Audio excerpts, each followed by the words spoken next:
Praise lord. దేవునికి మహిమ కలుగును గాక. ఈ ఉదయ కాలంలో మీకు అందరూ కూడా యేసయ్య నామములో వందనాలు తెలియజేస్తున్నాను. మనం పరిశుద్ధ గ్రంథంలో నుండి కొన్ని మాటలు మనము ధ్యానం చేసుకుందాము. లూకాసు సువార్త 10వ అధ్యాయము 17వ వచనాన్ని మనము చదువుకుందాము.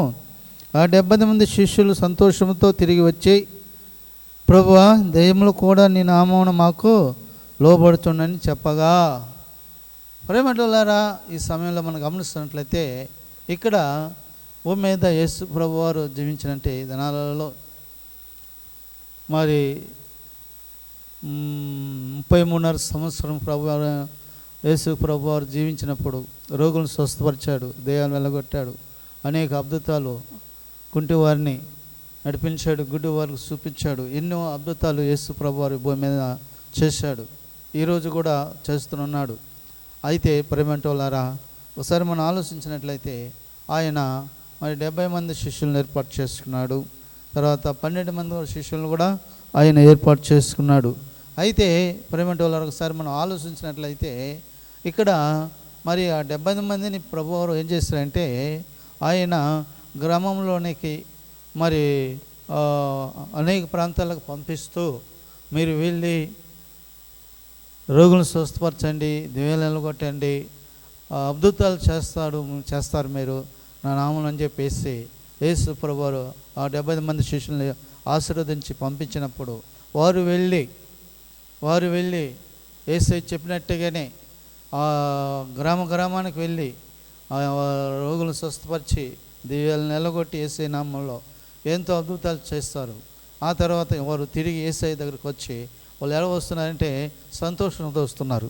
ఎలా వస్తున్నారు? సంతోషంతో వస్తున్నారు.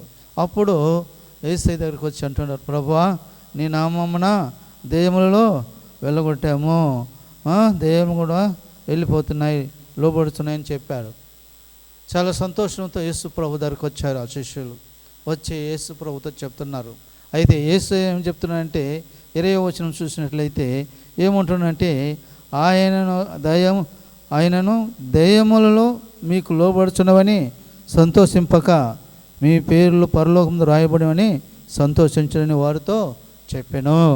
ప్రేమ వల్ల మనం గమనిస్తున్నట్లయితే ఇక్కడ దెయ్యాలు మీకు లోబడుతున్నాయి, రోగులు స్వస్థపరుస్తున్నారు అని సంతోషపడేట కంటే కూడా, అయితే మీ పేర్లు పరలోకంలో రాయబడి ఉన్నాయని చెప్పి సంతోషపడని చెప్పి ఇక్కడ యేసు ప్రభు వారు ఆ 70 మంది శిష్యులతో చెప్తున్నాడు. అవును ప్రేమంటో ద్వారా మనం ఆలోచించినట్లయితే యేసు ప్రభు కార్యంలో హృదయాన్ని కదిలిస్తుంది, ఆనందింపజేస్తుంది, సంతోషపరుస్తాయి, ఏంటంటే నెమ్మది కలుగు చేస్తాయి. అయితే ప్రేమంటో ఒకసారి ఆలోచించాలా. అంతకంటే ముఖ్యంగా యేసు అంటున్నాడు వాళ్ళతో, మీ పేర్లు మీకు దెయ్యాలు లోబడుతున్నాయని, ఏమి అద్భుతాలు జరుగుతాయని, రోగులు స్వస్థపడుతున్నాయని చెప్పి సంతోషపడట కంటే కూడా మీ పేర్లు పరలోకములో రాయబడి ఉన్నాయని చెప్పి సంతోషపడాలని అని చెప్పి యేసయ్య వాళ్ళతో చెప్తున్నాడు. అవును ప్రేమంటి వారా, వాక్యం వింటున్న నా ప్రేమంటి వరలరా, మీరు ఒకసారి ఆలోచించండి. మరి మీ పేర్లు దేవుని రాజ్యములో పరలోకం రాయబడి ఉన్నాయా? ఒకసారి ఆలోచించుకుందాం. ఈ లోకంలో మన పేర్లు ఆధార్ కార్డులో, లేకుంటే ఓట్ల లిస్టులో, ఇంకా మరి అనేకమైన వాటి మీద మరి మన పేర్లు నమోదు చేసుకుంటుంటాం.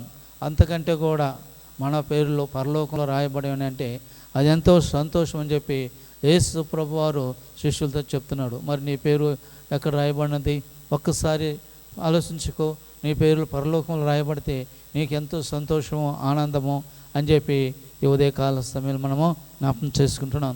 మరి దీన్ని బట్టి మనం సంతోషపడాలని చెప్పి, ఆనందపడాలని చెప్పి దేవుడు మనకు ఈ యొక్క మరి ఉదయకాల సమయంలో నాడు 70 మంది శిష్యులకు చెప్తున్నట్లుగా 70 మంది శిష్యుల్లో దెయ్యాలు నీ నామమున వెళ్ళిపోతున్నాయి ప్రభు అని చెప్పి సంతోషంతో చెప్తుంటే, దానికంటే కూడా మీ పేర్లు పరలోకంలో రాయబడి ఉన్నాయని చెప్పి మీరు సంతోషపడాలని చెప్పి అక్కడ యేసు ప్రభు వారు వారితో స్పష్టంగా ఈ ఉదయకాల సమయంలో చెప్తున్నట్లు చూస్తున్నాం. మరి నీ పేర్లు సోదరి ఈరోజు నీ పేర్లు పరలోకంలో రాయబడి ఉన్నదా?